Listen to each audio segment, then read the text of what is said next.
So welcome to the November version of First Friday, and as the people know that attend these sessions on a regular basis, this is a monthly event that we run, and it's all about providing information and knowledge to people in the franchise sector about how we can all improve and learn in terms of our various roles and responsibilities. We're delighted that today our guest is Pip Wilkins from the British Franchise Association, and Pip is with us today to talk about the recently launched British Franchise Association survey, which was carried out in conjunction with and sponsored by NIC Group. And it was launched at the NEC Franchise Exhibition in October.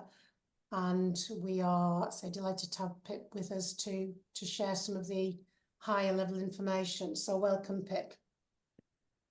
Thank you. Am I just going away now? You ready? You're just going away now. It's over to you. And then when your session is finished, we will move on to the Q&As and the open Q&As at the end. Dun, dun, dun, dun. Just making sure my tech works. Bear with. Can you all see my screen okay? Yeah. Mm-hmm. Perfect. It's always good. So good afternoon to everybody, and thank you so much. It's an absolute delight to be here because it takes me away from the madness of all things BFA conference and awards ahead of our main event next week. It's been chaotic to say the least. I was up until 2 this morning writing the table plan, so it's all been good fun. But I'm pleased to share with you the stats from our British Franchise Journal. So it's been a few years since we last launched new stats for franchising. So for the next sort of 20 minutes or so, I'll talk you through them, and then, as Julie said, we'll take some questions. So as she said, I'm Pip Wilkins. I'm the CEO of the BFA, and it's a role I've had now for 8 years. But I have been hanging around the franchise sector since Simon Wise recruited me back in 1999, so for 25 years.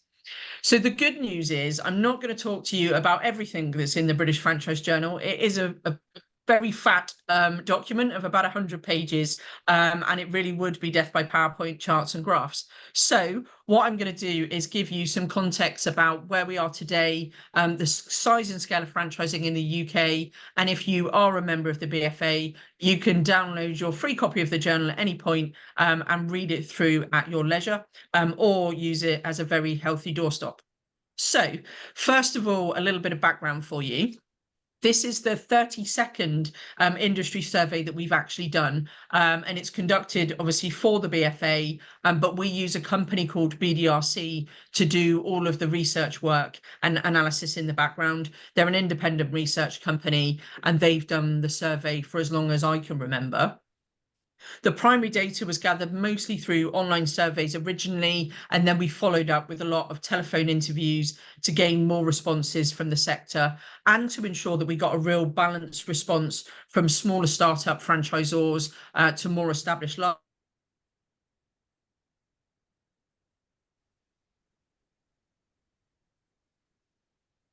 So all the field work was done from kind of August 2023 right the way through to sort of the end of January 24. And it engaged franchisors and franchisees in the study, which includes interviews with managers, directors of franchise systems, as well as kind of owners and partners of franchise units. So it's a real rounded perspective. The key change this time in our survey is that we're calling it the British Franchise Journal rather than just being a survey that's condensed of loads of stats, because it houses all of our usual research findings, but we've gone a bit further in trying to bring franchising to life with lots of case studies and expert-led content as you go through it as well. So a quick reminder before I go into all of it is that there are 6 business categories that we look at when we do the survey. So hotel and catering, it's quite self-explanatory, but it's hotels, coffee shops, fast food restaurants, that kind of thing.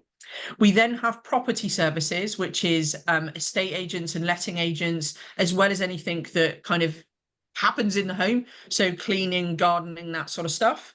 Store retailing is everything from convenience stores to bathroom centres. Transport and vehicle services are brands like couriers, so like your In Express, and also companies that do vehicle repairs, so your Chips Aways and your Revives of the world. Personal services is probably the biggest sector, and it's vast because it is everything from domiciliary care to kids' activities to personal training to pet services. So it is a big sector.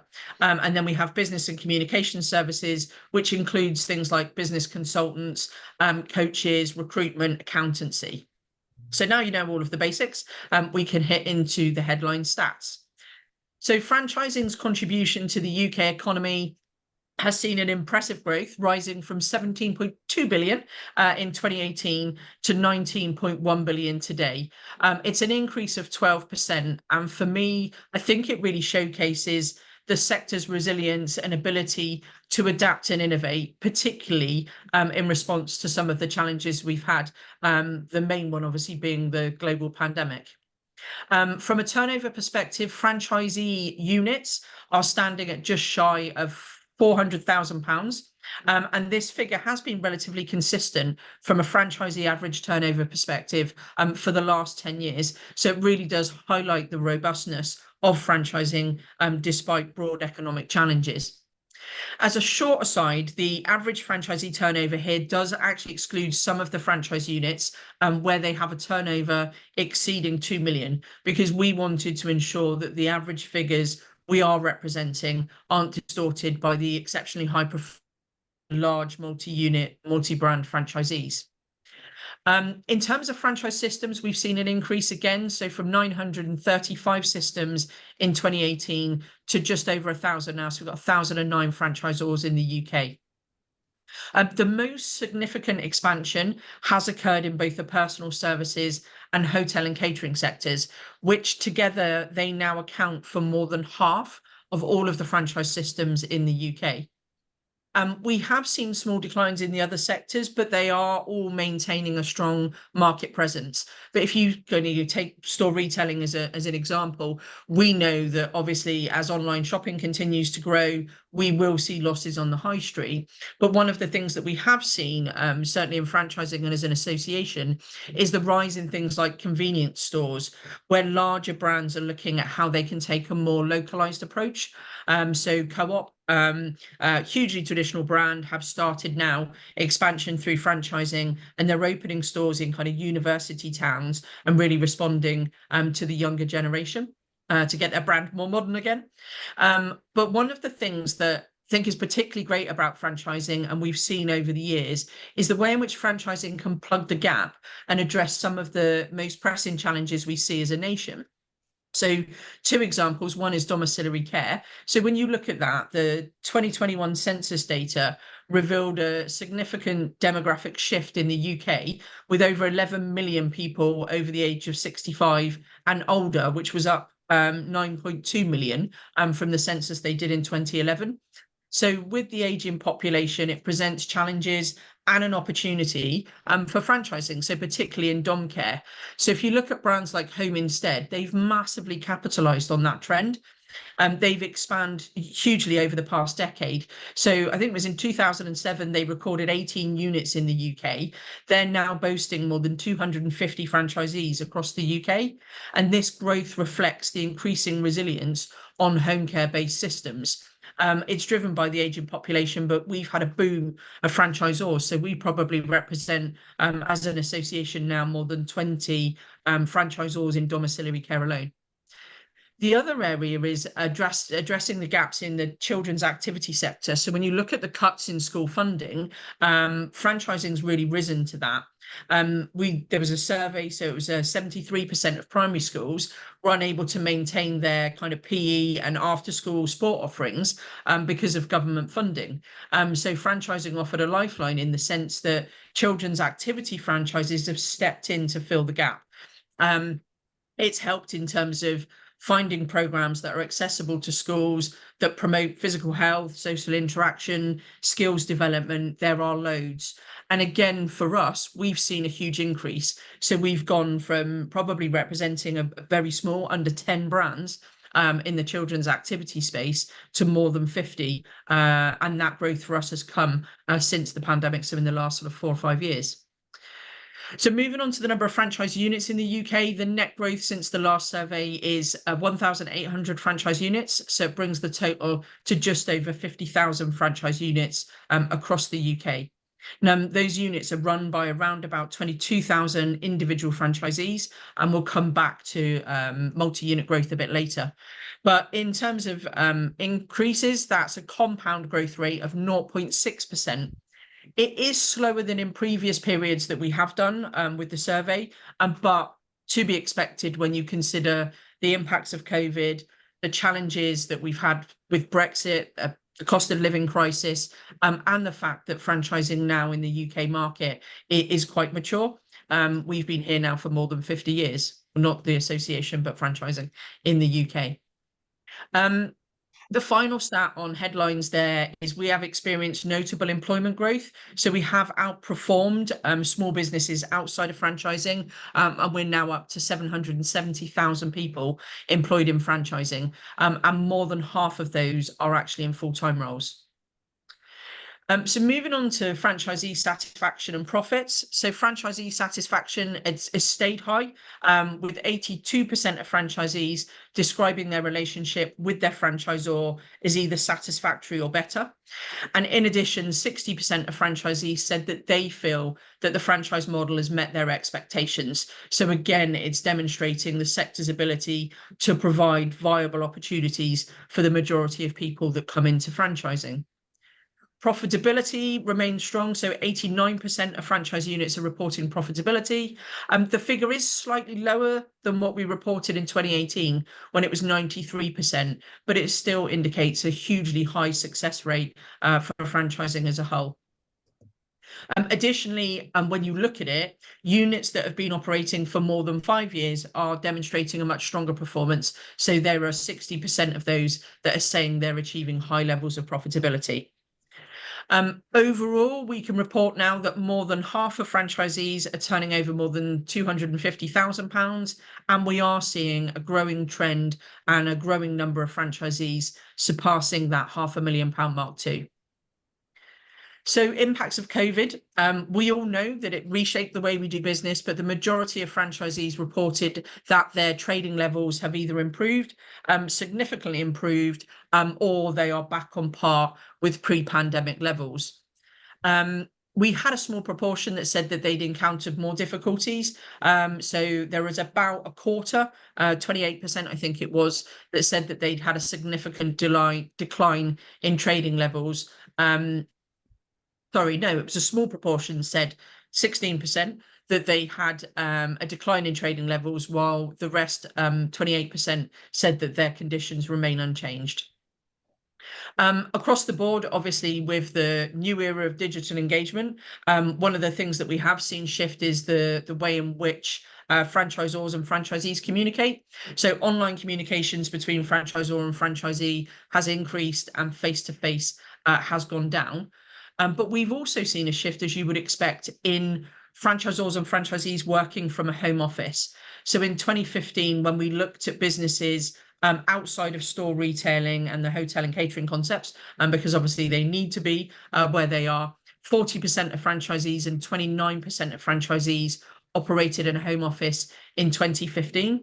That's grown now to 56% and 42% respectively. So some quite significant increases there. And from a franchisor perspective, looking at kind of coming out of COVID, an impressive 87% of all franchisors now have said that they're optimistic about their business prospects over the next 12 months. So I think it shows a confidence in where we're going from a franchising perspective against the kind of broader UK economy. One of the main things that we talk a lot about in franchising has been this kind of trend towards multi-unit ownership. And what we saw in 2024 was that 35% of all franchisees run multiple units, which is incredibly similar. I think it's 1% different to the figures that we saw in 2018. But the interesting thing is that we don't think multi-unit franchising is slowing down. It's that the trend is slightly different. So what we're seeing now is that more and more of the larger multi-unit franchisees are building on their portfolios. So we've seen a rise from the mean number of units that a franchisee has going from 4.87, I think it was, in 2018 to 11.53. I mean, I'm not sure how you run 4.8% of a business or 11.5%, but we've gone from close to 5 to closer to 12. But it shows really that franchisees that are already in a system and are doing well are in a prime position to acquire exiting franchisees, and they're purchasing up more of the resale opportunities from their peers, which obviously leads seamlessly onto resales. We are witnessing a shift as the franchise model in the UK continues to mature. So 66% of franchisors are planning to offer at least one unit resale in the coming year. And that's the highest it's been in almost 20 years. This is why I put the chart in. It's a trend that indicates the growing role of resales in franchise management, driven by demographic shifts, strategic alignments, economic marketing conditions, all sorts of different stuff. But we also are seeing an aging franchisee population, which naturally is going to increase the number of resales available. As franchisees retire, at the end of the day, franchisors need to ensure that there is a smooth process to find new people to come in. And it's a positive thing. You know, we do a lot to promote the positives of resales here, where you can bring new blood in that want to take the business to the next level. So growing a franchise from good to great. You know, whereas when you look at some of our counterparts around the world, they don't look at resales in anywhere like the degree of positivity we do. We as an association also know that this is a change in shift. So during the course of next year, we're going to be putting on renewal and resale training for franchisors. So taking some of the real great examples of how it's done well and showcasing that around. And the same with this kind of multi-unit expansion. If you're going to go into multi-unit ownership, you want to do it with a plan rather than stumbling across it by accident. So looking at whether it's the right fit for your business. So franchisee key characteristics. The average age of a franchisee increased to 48 in 2024. That's up from 44 in 2018. So the aging trend for us has been more noticeable when you look at new recruits coming on board. So from the new recruits, the average age has risen from 40 to 49. Good news is, though, we are seeing a much more balanced gender split with more women now coming into franchising. So women are making up 40% of the overall franchisee population, which is a marked increase from 2005 when we were at just 20%. And among the new recruits, 34% of women. So when you're looking at what that looks like, we're up 16% from nearly 2 decades ago. So I think the shift indicates that there is a growing appeal to franchising in female entrepreneurs too. And that's probably driven a lot by the expanding opportunities in the different sectors that we've seen, particularly in the personal services sector, which has traditionally attracted more female franchisees. My disappointing number is the proportion of younger franchisees that are under the age of 30. We saw a really sharp decline from 2018. It was 18% and it's gone down to just 7% now. At first glance, it does look really disappointing, but actually our 2018 figure was probably an irregularity. Anomaly is not working.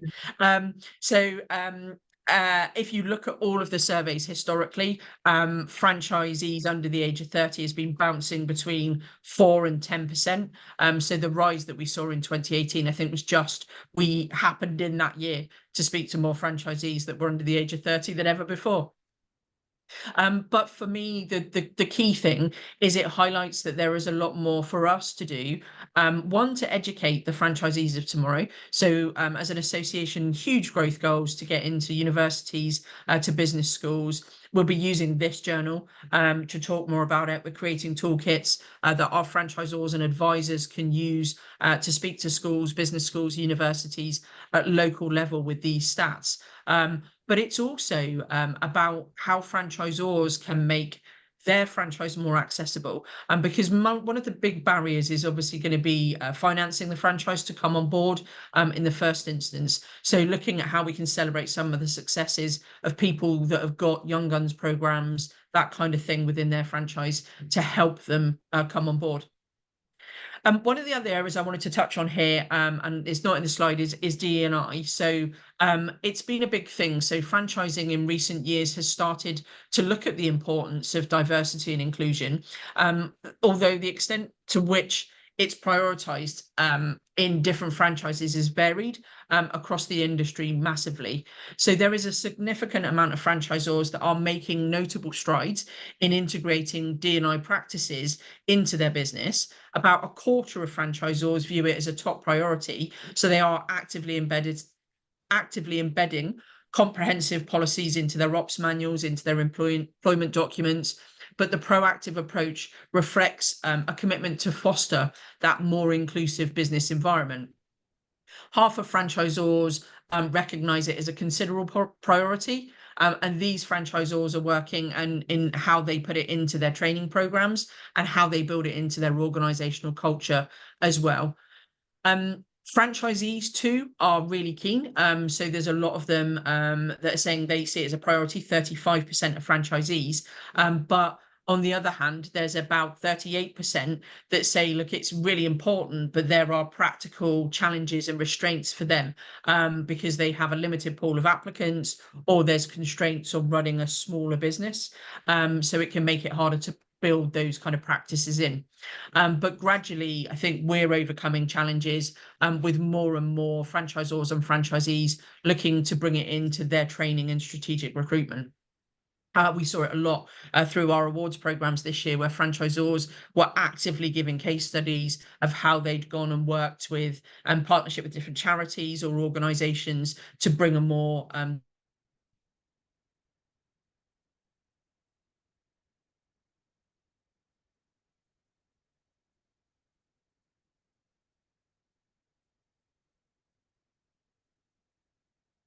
financial stability, sector experience, and a kind of refined evaluation process. There was so much, in the survey that you can look at on this, that I just picked out some key highlights really around the benefits.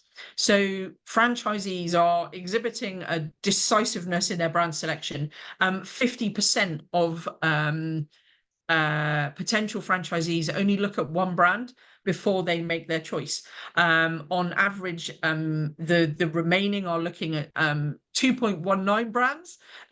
So it's really important that you have an early and compelling proposition when franchisees are looking at you, because they are prioritizing brands that have a strong initial marketing portfolio, I think, when they're looking at their different opportunities, where they're finding them. So franchise opportunities through various different channels. So a lot referrals from friends or relatives, that made up about 15%. People viewing franchisors' own websites made up 9%. Recommendations from existing franchisees was 7%. There's a great stat that I obviously had to put in. More than a quarter now of franchisees had prior contact with the BFA. So it indicates that we have an influence when they're looking at their decision making too. But most new franchisees, 66%, came from prior employment, with 41% specifically seeking franchise opportunities, and 61% opting to start from scratch rather than buy an existing business. So the key thing, I think, for me is how franchisees rate the support from franchisors. And it is really different. So it's a compelling choice for anyone when they're looking to start a franchise, that they have the kind of backup and support. And overwhelmingly, 73% of franchisees said that was one of the principal benefits for them investing in franchises. They want that comprehensive support, which includes the extensive training, the operational guidance, the access to established systems. So really highlighting these things in your recruitment process is important. Another key advantage that they liked was the standardization of the products and services. So for 64% of franchisees, they said that the consistency not only enhances brand trust, but it also reduces the risks associated with launching a new venture. So operating under a proven business model, as well as having a significantly a brand with significant coverage, lowers the risks for franchisees when they're looking to invest. Franchisees also cited the benefit of a strong marketing proposition. So they said it attracts more customers and offers a competitive edge. So 62% of franchisees said that having the franchisors back up from a marketing perspective was the key thing that they rated from a support perspective. What else did I have? So franchisor-franchisee relationships. So when they're looking at what they want from a franchisor, 85% of franchisees say that they want to stay in touch with their franchisor. So when they looked at figures, 85% are in touch with franchisors at least monthly. 28% communicate with their franchisors daily. And it just goes to show, I think, that there is high level of engagement between franchisor and franchisees, and something that they really rate. The final thing that I wanted to touch on was the startup cost. So it's a difficult one for us because there are such substantial variations between the types of franchise businesses in terms of a cost, but we saw an increase in the mean startup costs to £85,000 from 56,000 in 2018. But when we dug into that a little bit more and looked at it, the research does show that more than 60% of franchisors estimate that the initial investment for their franchise opportunity can be less than £50,000. So it suggests that their franchising is very accessible. There are modest startup costs for most businesses, but there is huge opportunity and a vast range because some of the lower startup costs were 3,000 to 5,000, but we had others that ranged up to over £500,000. Now, the final thing I wanted to touch on is churn. It's the stat that we talk about a lot, and we're doing some individual regional articles with franchisees at the moment to get them to stand behind some of these stats. But the voluntary churn rate is being roughly the same, but the thing for me that we look at and the thing that we quote is this forced churn rate. So this is less than 2% of franchisees have exited due to business closure, which highlights the resilience of the sector and the effectiveness of the support. In part of it, it does actually include people that have been ill or died, which is not so forced or really voluntary. But the figures there, so we're going out and quoting, look, you know, this figure has been less than 5% on a forced failure rate now for more than 20 years. So my final slide is just what's in the survey, because it's, like I said, it's vast. You can read loads of stuff about international growth. So I think it's like 41% of franchisors are looking to expand abroad, and you can understand more when you look at this about the why, the how, and of course the barriers. There's information on the regional distribution of franchising, so looking at how we fare across the UK. And as I said, weave throughout it are case studies and expert-led advice pieces that support the statistics within the survey. I hope you enjoy reading it. Obviously, remember, if you do use any of the stats from the survey, please quote the source. We always like a name check in everything that we do. And I'd be happy to take any questions.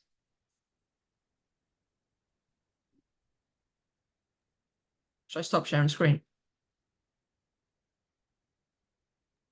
Thanks, Pip. That was that was really good. Obviously, I saw the initial launch at the NEC, but there's more depth in there as well. And I think, you know, one of the things that you started to cover, which has really been food for thought for me, is all the information about recruitment messaging. And I'm sure Ed's been taking, you know, lots of notes and getting inspiration from that as well. But there's so much stuff. We're always looking for new ideas, and actually the tried and trusted messages are there that we can rework, reinvent, for want of a better word, to try and engage and, you know, bring new people into the sector, which is always challenging. So thank you very much. In terms of stats, I'd just like to give you another stat of mine, which is today we have 24 people on the meeting, and that's actually 64% of the people who've registered, and we normally have fairly sort of solidly around about 50%. So we've got a great take up to actually attend the meeting today and get people here in person, which is super. We do have some initial questions in the chat, which I think, Harvey, you were the first person to put a question in the chat box. I don't know whether, Harvey, whether you want to come onto the call yourself, you're here, but or whether you would prefer Simon to read it for you.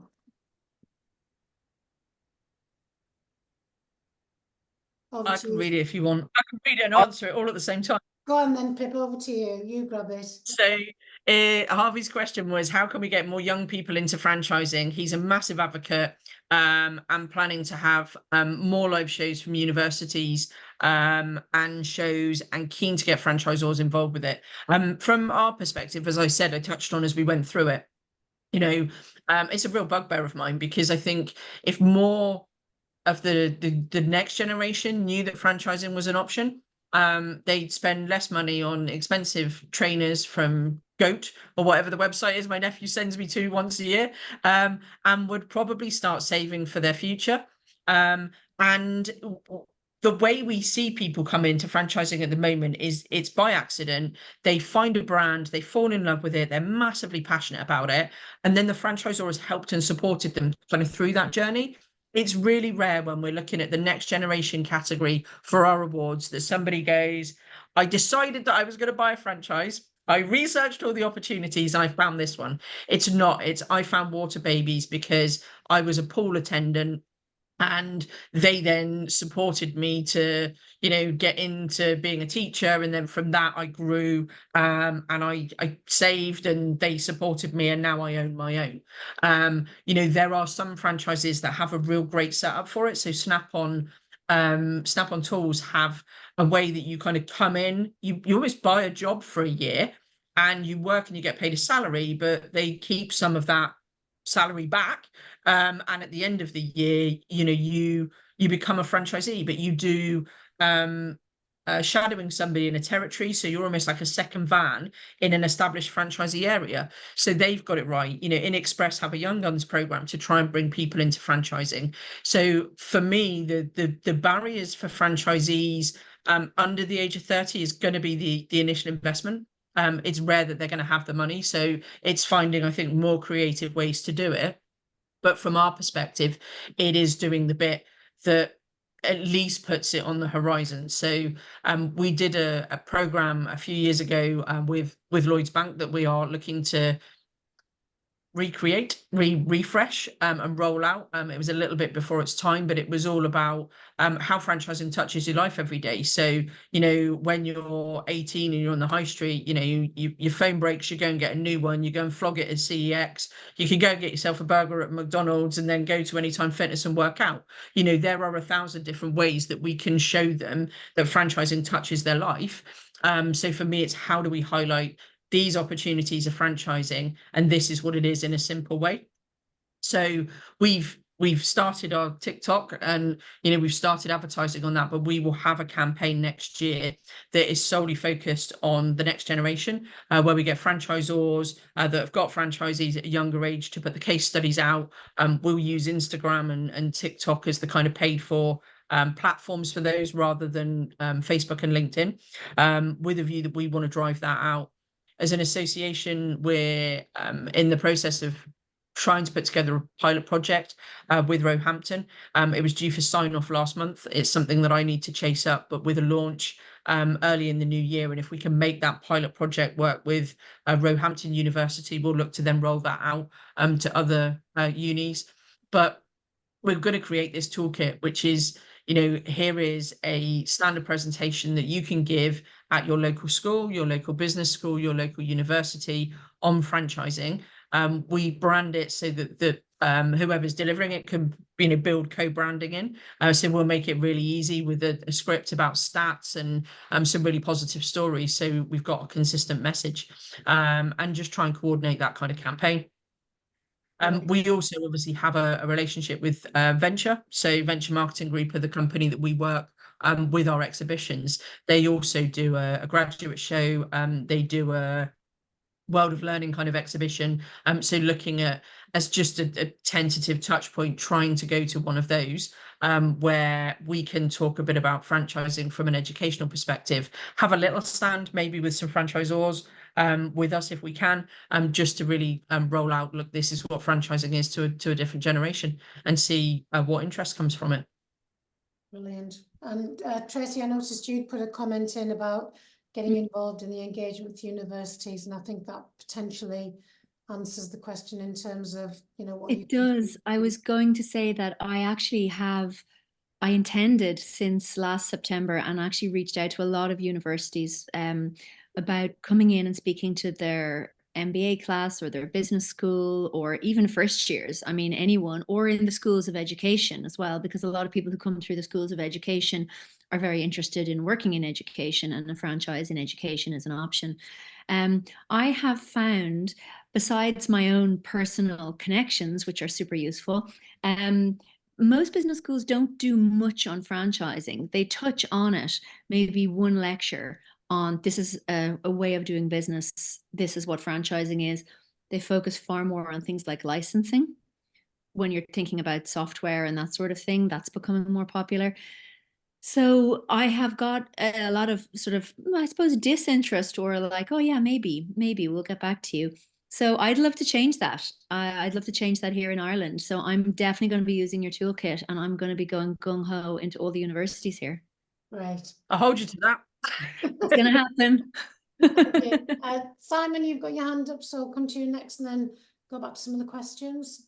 Yeah, it's a great point. And, you know, there is a lot more that franchisors can do to attract younger talent into their networks, and obviously the obvious barrier is the finance. I mean, if we look at the average age of franchisees from the survey at 48, you know, it's clear that people are looking at, they're not looking so much for income replacement, but what they're looking for is an investment and return on capital. So as an industry, maybe, you know, do we have to maybe think about the messages that we're putting out? You know, we shun the term buying a job, you know, but realistically, you know, a franchise is a way of somebody actually securing their career and enhancing their so my point is, do we need to think about the messaging that goes out? And I'd also encourage us also to think, it's not just the universities and business schools, it goes beyond, it goes back further than that. It's the high schools, it's the career opportunities. Because when Harvey did a session with a school, a classroom, you know, what clearly came out from them was that we'd like to hear about it before we get to university. We want to have it as an option, a careers option at high school. And I think that requirement is going to be really important. But we must think about the messaging that goes out, because at the moment people think about franchising as an investment vehicle, and traditionally that's where we've wanted to attract people to think about franchising as an investment vehicle. But we need to think about the messaging now and align it alongside career opportunities. So that, combined with a more flexible approach, and again, George has mentioned it, you know, in terms of driver hire, you know, they had a shared equity scheme that allowed young people to come into the business and through their hard work and efforts to buy back the franchise. You know, Nigel Topless has done it with Recognition, with Computer Explorers previously, where he saw the talent and he saw the passion. He didn't see the money, but he invested in that individual's passion and attitude. So we need, as an industry, we need to think collectively about the messages that are going out to younger people. We don't want to position it, in my view, as just as a vehicle for investment, as a capital growth vehicle. And I think that's really important, that we're happy and we're comfortable with the messages that we're putting out. But for me, let's get into the high schools and the career days and the career opportunities. And also let's dovetail into the work that the wider smaller business community is doing about promoting the values of self-employment, because people at school need to understand that it's not just about working for somebody else. You can secure your future very early on and have the mindset early on that you can actually work for yourself. And I think as an industry, we need to come together and just agree some terms and to things that we're all comfortable with. I've never had a problem with the idea of franchising, being able to buy somebody a job. I mean, I did it when I bought a franchise. I needed income replacement from day one. So for me, it was buying a job. And I think, we're always shunning away from that. So a bit more collective and joined up thinking, and let's target the high schools as well as the university business schools as well, because by then it could be too late. We need to plant the seed and enthusiasm at a much earlier stage. We did a program when we used to do the Scottish Franchise Week, and we went into it was a bit difficult because they weren't allowed on kind of field days anymore, but we went in and we sent a bunch of students out to see a load of franchisees on the high street in and around Glasgow, and they went out and they had to come back and they presented to the audience at our Scottish Business Breakfast on franchising and what they thought of it as a business model, and so it just came from a different perspective. And they were really, really positive about it, but we need to kind of go away almost from talking about the investment cost, because that's the bit that's quite frightening for them. They're like, where'd you get that kind of money? But it's understanding how it works. But yeah, at the back end of high school, I think it would be really important. Might encourage the exhibition organisers. I know we don't like to see it and we've always shunned away from it, but invite schools to come into the exhibitions. I know people get a bit frustrated with that, but it's a slow burn. I think the more you can do at that age to get people thinking about franchising, the better. And that's an investment in the future. Yeah, they have a careers live event as well. So yeah, we're looking to work with them on some of that stuff. I think it's really important. Yeah, I think the other organisation, Pip, is Young Enterprise. I don't know whether there's been any connection. I've got a link in with them because Carl Reader did some work with them. So yeah, that's right. I think he's a trustee, isn't he? So great. Sorry, did I interrupt there? Helen, you've got your hand up. I was just going to say the other organisation is the Prince's Trust, because obviously you've got TK Maxx working with Prince's Trust, but they do employment education and entrepreneurship kind of advice for young people. And if you can find a way that a franchisor could kind of link with the Prince's Trust to sort of help fund those sorts of individuals, then I don't know. I've always thought it's a great opportunity for young people. Mm-hmm. Great, super, thank you. Penny, you've got, I think, a couple of comments in the chat box if you'd like to come in. Yes, first of all, I'm very disappointed to see that the number of franchisees under 30 has dropped so dramatically. I wondered if there are any typical mean age for the franchise team members.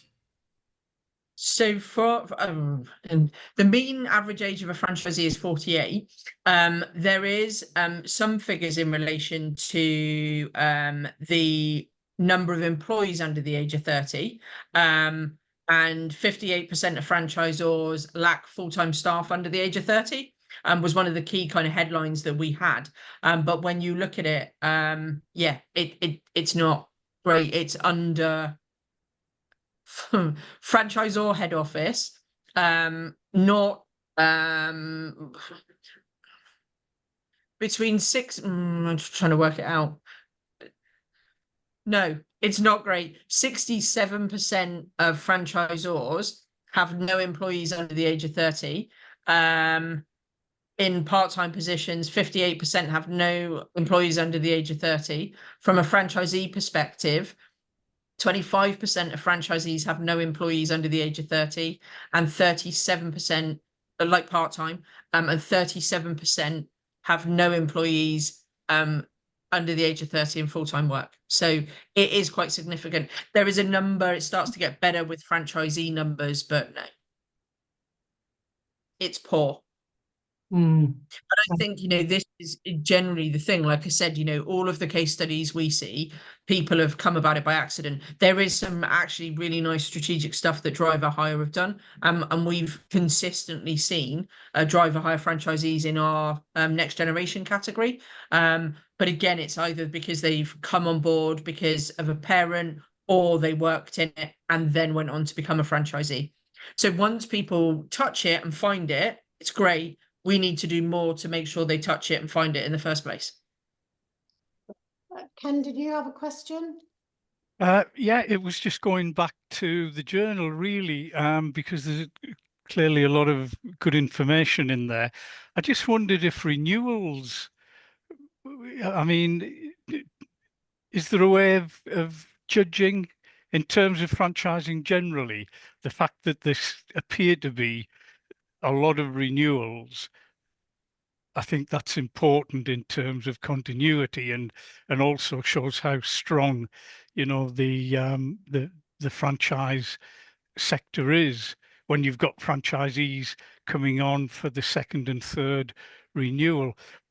So I just wondered if there was any way of picking that out of the survey or not. I need to have a little look.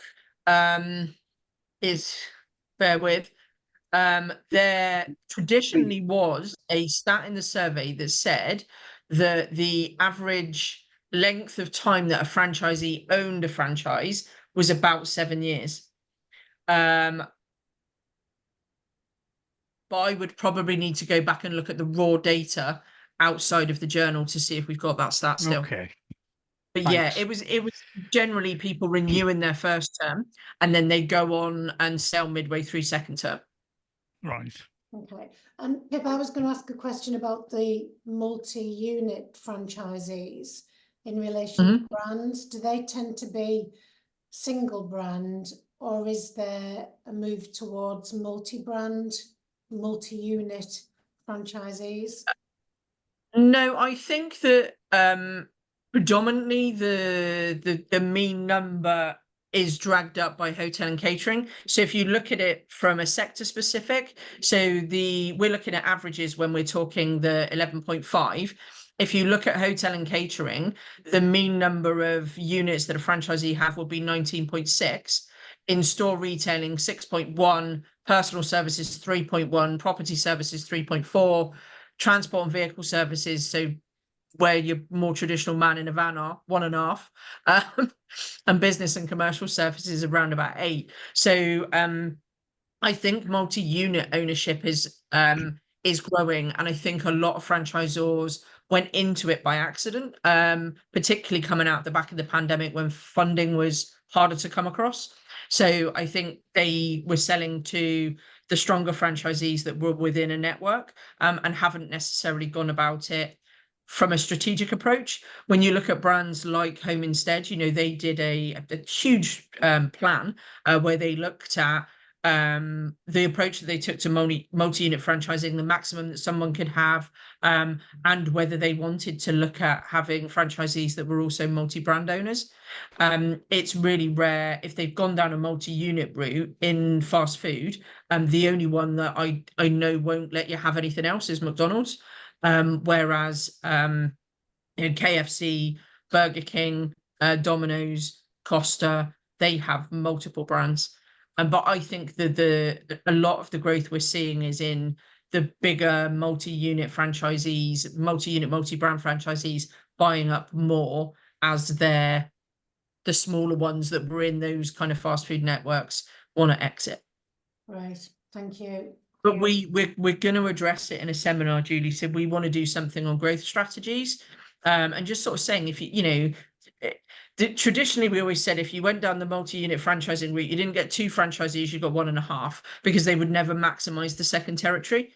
And I think it depends on the caliber of the person. So if a franchisor is going to go down a multi-unit route, they absolutely need to be looking at a different caliber of person that can manage operational practices at the top of the business, that knows about economies of scale, how to run finance teams across different locations. It's not repeating it, it's building a team.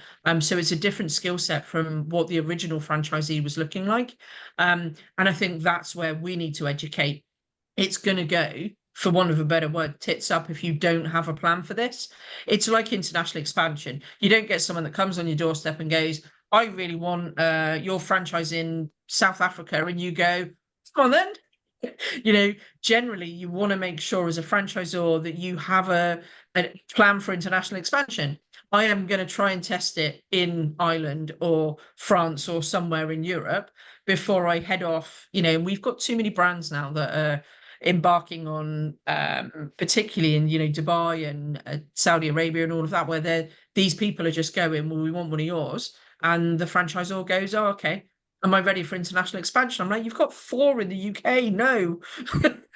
So I just think that, whatever way you're looking to expand as a franchisor, you need a clear strategic path for your growth strategy, whether that's international, whether it's multi-unit, whether it's you wanting to be a multi-brand franchisor. There needs to be proper plans and it should be proactive, not reactive. Right, thank you. So we have 10 A minutes quick left. question. Can I Yeah. just wanted to make a point. Apologies, I know I should have put my hand up, but I think there is a very interesting discussion around the whole idea of multi-unit franchising that franchisors have to have exclusively, because we are potentially looking at the paradigm between relationship between franchisor and franchisee changing. And I think franchisors need to be aware of that, and not least in terms of the support they must put in place for looking after multi-unit franchisees. Yeah. But equally, there are some red flags out there that are saying, the stronger the franchisee community in the relationship, the closer we are pushing towards more regulation in the UK franchise marketplace. And I think it's about time we had that conversation and flagged that up a bit. Yeah, no, I completely agree. Because there's a huge question as well. You build this massive multi-unit franchisee, who's going to buy it? And then you start looking at, private equity coming in and buying, different franchisees and owning chunks of franchisor businesses. So yeah, there's caution to be had with the way it's all going to work. But, for me, we're a maturing sector. People want to build the bigger businesses, and there's absolutely nothing wrong with that. But do it in a way that you understand, one, what you're getting into, how you're going to manage it, and then how you're going to support the franchisees. And then, what happens in 5-10 years time when you've got, 10 franchisees that between them own most of the portfolio. And I mean, it's great for possible opportunities for MBOs, but if they're looking to sell outside of that, then there's going to be different. I completely agree with you, Simon. Yeah, I think there is a reality check that needs to take place. Some multi-unit franchisees turn over more than their franchisor does, because in terms of their revenue through management service fee. And it's an uncomfortable conversation, but every franchisor needs to be aware of that. I know of franchise brands that will not allow multi-unit franchising for that particular reason. No, I so agree. that's all part and parcel of the makeup of modern day franchising, I think. Yeah. And it's definitely happening. As an example, at the NEC, one of our clients had travelled up with a friend who ran a private equity house, and he was basically there because he'd identified 6 brands he wanted to go and talk to, and that was a specific reason to go to the exhibition. So it's absolutely definitely happening. And I always thought that would be the case, that that's private equity would buy up franchisors. I didn't think it would be something that would start happening with franchisees, and I think it will. Yeah. So well, it's happening in the US. I mean, that's where their activities focused on is on the franchisee level, not just the franchisor level. Yeah. We take a good 10 years to catch up, Simon, don't worry. Yeah, absolutely. we'll all be retired by then, hopefully. We've got still young. No, well, you retire early, Pip, whatever, basically. If I was a multi-brand franchisee, I would. Yeah. 5 minutes open floor questions. Anything anyone wants to ask? Chris, you've got your hand up. And you're on mute. Been long awaited, so thanks for the work that you've put into this, Pip. It's always encouraging to read some of the results of this, particularly around recruitment, but inspirational as well, perhaps challenging. What surprised you the most in the results this year?